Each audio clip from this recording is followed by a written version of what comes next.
아니, 지금 제가 보고 있는 프로가 한국에서 만든 거라고요? 독일의 한 내과 의사 밀러는 한국인 셰프인 김 선생님을 만나 새로운 인생을 살게 됐는데요. 도대체 무슨 일이 있었던 걸까요? 구독과 좋아요, 알림 설정 부탁드립니다. 안녕하세요. 저는 소피아 밀러예요. 독일 미넨에서 1990년에 태어났죠. 저희 가족은 미넨 근교의 조용한 슈바빙 지역에 살았어요. 나무가 많고 아름다운 정원이 있는 집들이 늘어선 곳이었는데 어릴 때부터 그런 환경에서 자라서 참 행복했어요. 저는 호기심 많은 아이였어요. 왜? 라는 질문을 입에 달고 살았죠. 부모님은 항상 인내심을 가지고 제 질문에 대답해 주셨어요. 지금 생각해보면 그런 환경이 제가 의사의 길을 걷게 된 첫걸음이었던 것 같아요. 저희 부모님은 둘 다 소아과 의사셨어요. 아버지는 미넨 대학병원 소아과에서 일하셨고 어머니는 동네에서 개인 클리닉을 운영하셨죠. 어릴 땐 부모님이 늘 바쁘셔서 좀 서운했지만 자라면서 그분들의 일이 얼마나 중요한지 깨닫게 됐어요. 제가 5살 때 일이에요. 어느 날 밤 갑자기 심한 복통이 느껴지더라고요. 너무 아파서 울면서 부모님을 불렀죠. 부모님은 바로 저를 진찰하셨고 맹장염 증상이라고 판단하셨어요. 그날 밤 응급실에 가서 수술을 받았는데 그때 처음으로 의사들의 일이 얼마나 중요한지 느꼈어요. 회복하는 동안 의료진들의 따뜻한 보살핌을 받으면서 나도 커서 이런 사람이 되고 싶다고 생각했죠. 학창시절 저는 과학 시간이 제일 좋았어요. 특히 인체에 대해 배울 때면 정말 흥미진진했죠. 선생님들은 제가 질문을 많이 한다고 늘 칭찬해 주셨어요. 한 번은 심장에 대해 배웠는데 너무 신기해서 집에 와서 부모님께 심장 소리를 들려달라고 조르기도 했어요. 그날 밤 가족 모두의 심장 소리를 들어봤는데 지금도 그때의 흥분이 생생해요. 중학교에 들어가면서 의학에 대한 관심은 더 깊어졌어요. 방과 후에는 종종 어머니의 클리닉에 들러 일을 도왔죠. 처음엔 차트 정리나 대기실 청소 같은 간단한 일을 했지만 점차 환자들과 대화를 나누고 체온 측정이나 혈압 체크도 하게 됐어요. 환자들이 저를 보고 웃어주실 때면 정말 행복했죠. 고등학교 때는 의대 진학을 목표로 열심히 공부했어요. 생물학과 화학을 특히 좋아했지만 수학은 좀 약해서 고생도 많이 했어요. 밤늦게까지 공부하고 주말에도 도서관에서 문제를 풀곤 했죠. 그때는 힘들었지만 지금 생각하면 그 시간들이 제 인생에서 정말 중요한 순간이었어요. 미넨 공가대학교 의과대학에 합격했을 때의 기쁨은 정말 말로 표현할 수 없었어요. 부모님도 정말 자랑스러워 하셨죠. 그날 밤 저희 가족은 특별한 저녁 식사를 했어요. 어머니가 직접 만든 독일 전통 요리인 슈바인스브라텐을 먹으면서 미래에 대한 이야기를 나눴죠. 부모님께서 의사가 된다는 건 단순히 직업을 갖는 게 아니라 사명을 받아들이는 거야. 항상 환자를 먼저 생각하고 끊임없이 공부하고 발전해야 해. 라고 하신 말씀을 아직도 잊지 못해요. 의대 생활은 정말 힘들었어요. 밤새 공부하고 실습하고 시험 보는 일의 연속이었죠. 하지만 동시에 정말 흥미진진했어요. 특히 처음으로 실제 환자를 진료했을 때의 느낌은 잊을 수가 없어요. 긴장도 되고 두렵기도 했지만 한편으로는 이제 진짜 의사가 되어 간다는 생각에 가슴이 벅찼죠. 졸업 후에는 미넨 대학병원에서 인턴으로 일하기 시작했어요. 처음에는 정말 정신 없었어요. 밤샘 근무도 많고 복잡한 케이스를 다루는 일도 많았죠. 하지만 점점 익숙해지면서 이 일이 정말 천직이라는 걸 깨달았어요. 환자들이 회복되는 모습을 보면 그 어떤 것보다도 보람을 느꼈죠. 지금은 미넨 시내에 있는 호프누 NG 메디컬 센터에서 일하고 있어요. 내과 의사로 일하면서 다양한 환자들을 만나고 있죠. 매일 새로운 것을 배우고 있어요. 때로는 힘들 때도 있지만 환자들이 건강을 되찾는 모습을 볼 때면 모든 피로가 싹 사라지더라고요. 하지만 이런 행복한 의사 생활은 그리 오래가지 못했는데요. 의사로서 첫 발을 내디딘 지 얼마 되지 않았을 때였어요. 호프누행 메디컬 센터에서 일한 지 겨우 6개월 정도 됐을 때죠. 그때 처음으로 리우 씨를 만났어요. 중국에서 온 사업가였는데 독일에 출장 왔다가 갑자기 아파서 병원을 찾았다고 하더라고요. 처음엔 그저 평범한 환자라고 생각했어요. 하지만 진료가 시작되자마자 문제가 드러나기 시작했죠. 리우 씨는 제가 하는 모든 말에 의심을 품었어요. 정말 그게 맞나요? 다른 의사는 이렇게 말하지 않던데요? 인터넷에서 본 내용과 다른데요? 이런 식으로 계속 질문을 던졌어요. 처음엔 그저 걱정이 많은 환자라고 생각했어요. 하지만 시간이 지날수록 상황은 점점 악화됐죠. 제가 처방한 약을 거부하고 본인이 중국에서 가져온 한약을 먹겠다고 고집을 부리더라고요. 심지어 제 진단을 무시하고 자신이 인터넷에서 찾은 정보를 들이밀기도 했어요. 한 번은 리우 씨가 갑자기 가슴 통증을 호소하시더라고요. 저는 즉시 심전도 검사를 하자고 제안했죠. 하지만 리우 씨는 그런 거 필요 없어요. 그냥 약이나 주세요. 라고 말하더라고요. 제가 아무리 설명해도 듣지 않았어요. 결국 검사를 거부한 채 그냥 가버렸죠. 그날 밤 전 정말 걱정돼서 잠을 이루지 못했었죠. 리우 씨는 매주 진료를 받으러 왔어요.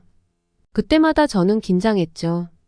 어떤 날은 제 진단을 완전히 무시하고 자신이 생각하는 병명을 말하면서 그에 맞는 치료를 요구하기도 했어요. 의사 선생님, 전 분명 갑상선 기능 저하증이에요. 인터넷에서 봤어요. 그냥 갑상선 호르몬제 주세요. 이런 식이었죠. 가장 힘들었던 건 리우 씨가 다른 의사들 앞에서 저를 비난했을 때예요. 이 의사는 경험이 없어요. 다른 의사 선생님께 봐달라고 하세요. 이런 말을 들었을 때 정말 상처받았어요. 제 전문성을 완전히 무시당한 기분이었죠. 시간이 지날수록 저는 점점 자신감을 잃어갔어요. 내가 정말 좋은 의사가 될 수 있을까? 하는 의구심이 들기 시작했죠. 그 이후로 밤에 잠을 이루지 못하는 날이 많아졌어요. 아침에 일어나서 병원에 가는 게 두려워지기 시작했고요. 그러다 보니 어느새 아시아 사람들을 보면 긴장하게 되더라고요. 리우 씨 때문에 생긴 트라우마였죠. 이건 정말 잘못됐다는 걸 알았지만 그 감정을 어떻게 해야 할지 몰랐어요. 의사로서 모든 환자를 공평하게 대해야 한다는 걸 알면서도 마음 한구석에선 계속 불안감이 자리 잡고 있었어요. 그래서 동료들에게 이 문제에 대해 상담을 받아봤는데요. 그들은 제게 참을성 있게 대하라고 조언해줬죠. 어려운 환자를 대하는 것도 의사의 중요한 능력이에요. 라고 말해주더라고요. 하지만 그 말을 실천하기가 쉽지 않았어요. 이 상황은 몇 달 동안 계속됐어요. 매주 리우 씨를 만날 때마다 스트레스가 쌓여갔죠. 심지어 병원을 그만둘까 하는 생각까지 들었죠. 의사가 되기 위해 그토록 노력했는데 한 환자 때문에 모든 걸 포기해야 할 지경이 됐다는 게 믿기지 않았어요. 하지만 그때 예상치 못한 일이 일어났어요. 어느 날 진료실에 한국인 환자가 찾아왔는데 이분이 제 인생을 바꾸는 계기가 됐죠. 그 환자분 덕분에 저는 다시 한번 의사로서의 사명감을 되찾을 수 있었어요. 어느 날 진료실에 김 선생님이라는 한국인 환자가 찾아오셨죠. 처음에는 또 다른 아시아 환자라는 생각에 긴장했던 게 사실이에요. 하지만 김 선생님은 정말 달랐어요. 김 선생님은 위장 문제로 병원을 찾아오셨더라고요. 첫 만남부터 그분의 따뜻한 미소와 예의 바른 태도에 놀랐죠. 안녕하세요, 밀러 박사님. 오늘 진료해 주셔서 감사합니다. 라고 말씀하시더라고요. 그 순간 제 마음의 긴장이 조금 풀렸어요. 진료를 시작하면서 김 선생님의 증상에 대해 자세히 물어봤어요. 그분은 천천히 하지만 정확하게 자신의 상태를 설명해 주셨어요. 제 질문에도 성실하게 대답해 주셨고 제가 설명하는 내용을 주의 깊게 들어주셨죠. 그러다 진료 중에 우연히 리우 씨가 옆 진료실에서 또 다른 의사와 언성을 높이는 소리가 들렸어요. 저도 모르게 얼굴을 찌푸렸는데 김 선생님이 그걸 눈치채신 것 같았어요. 박사님, 혹시 어려운 환자 때문에 고민이 있으신가요? 김 선생님이 조심스럽게 물어보셨어요. 저는 잠시 망설이다가 솔직하게 말씀드렸어요. 네, 좀 힘든 상황이 있어요. 환자분과의 소통이 잘 안 되는 경우가 있어서요. 그러자 김 선생님은 잠시 생각에 잠기더니 이렇게 말씀하셨어요. 박사님, 제가 한 말씀 드려도 될까요? 의사와 환자 사이의 신뢰는 정말 중요해요. 환자도 존중받고 싶어 하지만 동시에 의사의 전문성을 인정해야 해요. 어쩌면 그 환자분은 자신의 불안감을 잘못된 방식으로 표현하고 있는 걸 수도 있어요. 김 선생님의 말씀을 듣고 있자니 마음이 차분해지더라고요. 그분은 계속해서 말씀하셨어요. 박사님, 당신의 지식과 경험을 믿으세요. 그리고 환자의 마음도 이해하려고 노력해 보세요. 때로는 작은 이해만으로도 큰 변화가 일어날 수 있어요. 그날의 대화는 제게 큰 위안이 되었어요. 김 선생님 덕분에 저는 다시 한번 의사로서의 사명감을 되새길 수 있었죠. 또한 한 사람의 행동으로 인해 전체를 판단해서는 안 된다는 것도 깨달았어요. 진료가 끝나갈 무렵 김 선생님이 물으셨어요. 박사님, 혹시 한국 음식을 좋아하세요? 제가 요리사거든요. 다음에 진료 오실 때 제가 직접 만든 음식을 조금 가져올게요. 한국 음식으로 위장 건강에 좋은 것들이 많아요. 그 말을 듣고 저는 깜짝 놀랐어요. 정말요? 와, 그렇게 해주시면 정말 감사하겠어요. 그런데 요리사시라고요? 어떤 요리를 하세요? 김 선생님은 웃으면서 대답하셨어요. 네, 저는 한식 전문 요리사예요. 미넨에 있는 한식당에서 일하고 있죠. 사실 이번에 위장 문제로 오게 된 것도 새로운 메뉴를 개발하느라 이것저것 많이 먹어서 그런 것 같아요. 그 말을 듣고 우리는 함께 웃었어요. 그리고 그날 이후로 김 선생님과 저는 의사와 환자 이상의 관계가 되었죠. 그분의 따뜻한 마음과 지혜로운 조언 덕분에 저는 다시 한번 힘을 낼 수 있었어요. 김 선생님과의 첫 만남 이후 저는 그분의 위장 문제를 치료하기 위해 몇 차례 더 진료를 했어요. 매번 진료 때마다 김 선생님은 약속대로 조금씩 한국 음식을 가져오셨죠. 처음엔 간단한 김치였어요. 그 다음엔 된장찌개, 불고기 등 다양한 음식을 맛보게 되었죠. 어느 날 김 선생님의 위장 상태가 많이 호전되어 마지막 진료를 하게 됐는데요. 그날 김 선생님은 저에게 특별한 제안을 하시더라고요. 밀러 박사님, 제가 일하는 레스토랑으로 한번 와주시면 안 될까요? 제가 감사의 마음을 담아 특별 코스 요리를 대접하고 싶어요. 솔직히 말해서 처음엔 망설였어요. 의사와 환자 사이의 경계를 넘는 게 아닐까 하는 걱정도 들었죠. 하지만 김 선생님의 진심 어린 제안을 거절하기가 어려웠어요. 그래서 결국 수락했죠. 약속한 날 퇴근 후 김 선생님이 일하는 레스토랑을 찾아갔어요. 들어서자마자 고급스러운 분위기에 놀랐어요. 김 선생님은 주방에서 나와 저를 반갑게 맞아주셨죠. 오늘 특별히 박사님을 위해 준비한 코스 요리예요. 한국의 전통 음식부터 현대적으로 재해석한 퓨전 요리까지 다양하게 맛보실 수 있을 거예요. 그렇게 시작된 만찬은 정말 환상적이었어요. 김 선생님이 직접 요리한 음식 하나하나가 예술 작품 같았죠. 맛은 말할 것도 없고 플레이팅도 정말 아름다웠어요. 특히 인상 깊었던 건 김 선생님이 각 요리에 담긴 의미와 역사를 설명해 주신 거예요. 식사를 하면서 우리는 의사와 환자가 아닌 그냥 두 사람으로 대화를 나눴어요. 김 선생님은 한국에서의 요리사 생활, 독일에 오게 된 계기, 그리고 요리에 대한 열정에 대해 이야기해 주셨어요. 저도 제 이야기를 많이 했죠. 의사가 되기로 결심한 이유, 힘들었던 순간들, 그리고 앞으로의 꿈에 대해서요. 대화 중에 김 선생님이 흥미로운 이야기를 해주셨어요. 사실 저는 최근에 넷플릭스에서 만든 요리 경연대회 프로그램인 흑백요리사에도 출연 제의를 받았었죠. 곧 방영될 거예요. 저는 깜짝 놀랐어요. 와, 정말요? TV에서 선생님을 볼 수 있었을 텐데. 너무 아쉬워요. 김 선생님은 수줍게 웃으셨어요. 네, 그렇죠. 한국 요리의 매력을 전 세계에 알리고 싶어서 도전하려고 했지만 저보다 뛰어난 요리사들이 많았는지 아쉽게 출연은 못하게 됐어요. 하지만 한국 요리의 매력을 볼 수 있는 요리 경연 프로그램이니까 박사님도 꼭 한번 봐주세요. 그날 밤 집으로 돌아오는 길에 저는 마음이 따뜻해지는 걸 느꼈어요. 김 선생님과의 만남을 통해 단순히 맛있는 음식을 먹은 것 이상의 무언가를 얻은 것 같았거든요. 그 이후로 저는 한국 문화에 대해 더 관심을 갖게 됐어요. 한국어도 조금씩 배우기 시작했고 한국 영화나 드라마도 찾아보게 됐죠. 그리고 얼마 뒤 흑백요리사가 방영됐을 때 저는 정말 열심히 시청했어요. 김 선생님이 말씀하신 한국 요리사들의 요리 실력과 열정에 다시 한번 감동받았죠. 실제 미국 백악관에서 요리하는 셰프도 나온 정말 대단한 프로그램이더라고요.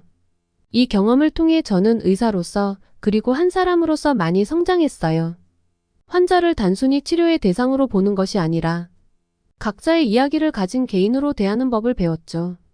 그리고 무엇보다 편견 없이 다양한 문화를 받아들이는 것의 중요성을 깨달았어요. 김 선생님과의 만남은 제 삶에 큰 변화를 가져왔어요. 이제 저는 더 열린 마음으로 환자들을 대하고 있고 다양한 문화에 대한 이해도 넓어졌죠. 그리고 가끔은 힘든 일이 있을 때마다 김 선생님의 레스토랑에 가서 맛있는 한식을 먹으며 위로를 받곤 해요. 김 선생님과의 특별한 만남 이후 저는 정말 많이 변했어요. 우선 환자들을 대하는 태도가 달라졌죠. 이제는 단순히 증상만 보는 게 아니라 그 사람의 전체적인 삶을 고려하려고 노력해요. 예를 들어 위장 문제로 온 환자가 있으면 식습관뿐만 아니라 스트레스나 생활 패턴까지 꼼꼼히 물어봐요. 김 선생님처럼 요리사일 수도 있고 또 다른 특별한 이유가 있을 수 있잖아요. 그리고 문화적 다양성에 대한 이해도 깊어졌어요. 미네는 국제적인 도시라 다양한 국적의 환자들이 많이 오는데 이제는 그들의 문화적 배경을 고려하면서 진료를 해요. 때로는 통역이 필요한 경우도 있는데 그럴 때마다 제가 배운 간단한 인사말들을 써보곤 해요. 안녕하세요, 봉주루 이렇게요. 환자들의 반응이 정말 좋아요. 리우 씨와의 경험도 이제는 소중한 추억이 됐어요. 그때의 어려움을 겪었기에 지금의 제가 있다고 생각해요. 가끔 비슷한 상황의 환자를 만나면 예전처럼 당황하지 않고 차분하게 대처할 수 있게 됐죠. 심지어 얼마 전에는 리우 씨와 비슷한 성향의 환자를 성공적으로 치료했어요. 그때의 경험이 없었다면 불가능했을 거예요. 김 선생님과는 지금도 종종 연락해요. 가끔 레스토랑에 가면 새로운 요리를 선보여 주시곤 하죠. 그리고 제가 한국어를 배우는 걸 아시고는 메뉴판을 한국어로 읽는 연습을 시켜주세요. 덕분에 요즘은 한국 환자들과 간단한 대화도 할 수 있게 됐어요. 병원에서도 변화가 있었어요. 제 경험을 바탕으로 문화 간 의사소통 세미나를 제안했는데 병원 측에서 흔쾌히 승낙해 주셨어요. 이제 매달 한 번씩 동료 의사들과 함께 다양한 문화권의 환자들을 더 잘 이해하고 소통하는 방법에 대해 토론해요. 이 세미나가 다른 의사들에게도 도움이 되길 바라고 있어요. 그리고 최근에는 새로운 도전을 시작했어요. 의료 관광 프로그램을 기획 중이에요. 독일의 선진 의료 기술을 경험하러 오는 외국인 환자들을 위한 특별한 프로그램이죠. 단순히 치료만 받고 가는 게 아니라 치료 기간 동안 독일 문화도 체험하고 즐겁게 지낼 수 있도록 하는 거예요. 김 선생님의 레스토랑도 이 프로그램에 포함시킬 예정이에요. 앞으로의 계획도 생겼어요. 언젠가는 국경 없는 의사회에 참여해서 의료 혜택을 받지 못하는 사람들을 돕고 싶어요. 그리고 꼭 한국에 가보고 싶어요. 김 선생님이 알려주신 한국의 의료 시스템과 전통 의학에 대해 더 자세히 배우고 싶거든요. 이렇게 되돌아보니 정말 많은 일들이 있었네요. 힘들었던 순간도 있었지만 그 모든 경험들이 저를 더 나은 의사로 더 나은 사람으로 만들어줬어요. 리오 씨, 김 선생님, 그리고 제가 만난 모든 환자들. 그분들 덕분에 저는 계속해서 성장할 수 있었어요. 의사로서의 삶은 끊임없는 배움의 연속이에요. 앞으로도 많은 도전과 실패가 있겠지만 이제는 두렵지 않아요. 오히려 기대가 돼요. 어떤 새로운 만남과 경험이 저를 기다리고 있을지 정말 궁금해요. 의대생 시절부터 지금까지 정말 많은 일들이 있었죠. 때로는 힘들고 좌절스러운 순간도 있었지만 그 모든 경험들이 지금의 저를 만들어냈어요. 이 이야기를 통해 여러분께 전하고 싶은 메시지가 있어요. 첫째, 어떤 어려움이 와도 포기하지 마세요. 리우 씨와의 경험처럼 때로는 정말 견디기 힘든 상황이 올 수도 있어요. 하지만 그런 순간들을 이겨내면 반드시 더 강해질 수 있어요. 둘째, 항상 열린 마음을 가지세요. 김 선생님과의 만남이 제게 가르쳐준 가장 큰 교훈이에요.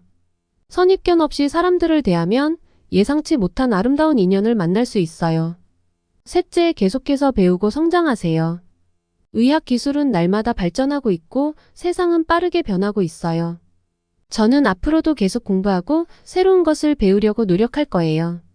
마지막으로 여러분의 일을 사랑하세요. 저는 의사라는 직업을 정말 사랑해요. 환자들을 돕는 일이 제 삶의 가장 큰 보람이에요. 여러분도 각자의 일에서 의미와 가치를 찾으셨으면 좋겠어요. 제 이야기가 여러분께 조금이나마 위로와 용기가 되었길 바라요.